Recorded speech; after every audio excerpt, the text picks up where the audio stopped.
комиссияи марказии интихобот барои пурсӣ шумораи овозҳои ба тарафдорӣ ва муқобили ҳар як ҳизби сиёсӣ додашударо ҳисоб намуда, ки натиҷаи пешакии он чунин аст. дар ҳавзаи ягонаи умумиҷумҳуриявии интихобот ҳизби аграрии тоҷикистон тарафдор 450,275 нафар, ё ин ки 11,8%. ҳизби демократии тоҷикистон тарафдор 64,547 нафар, ё ин ки 1,7%. ҳизби ислоҳоти иқтисодии тоҷикистон 288,308 нафар, ё ин ки 7,6%.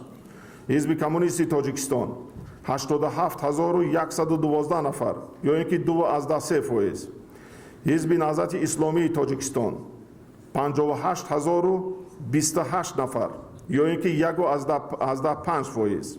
ҳизби социалисти тоҷикистон 210,328 нафар, ё ин ки 5,5%. ҳизби социал-демократии тоҷикистон 18,875 нафар, ё ин ки 0,5%. ҳизби халқии демократии тоҷикистон 2,472,267 нафар, ё ин ки 65,2%. дар асоси талаботи моддаи 48 қонуни конститутсионии ҷумҳурии тоҷикистон дар бораи интихоботи маҷлиси олии ҷумҳурии тоҷикистон, комиссияи марказии интихобот барои пурсӣ қарор қабул кард, ки ҳизбҳои сиёсии зерине, ки ба тарафдори онҳо 5% ва зиёда аз он интихобкунандагони дар интихобот иштирок карда овоз доданд, чунин миқдори мандати вакилиро соҳиб шуданд. ҳизби аграрии тоҷикистон 3 мандат, ҳизби ислоҳоти иқтисодии тоҷикистон 2 мандат, ҳизби халқии демократии тоҷикистон 16 мандат, ҳизби социалистии тоҷикистон 1 мандат.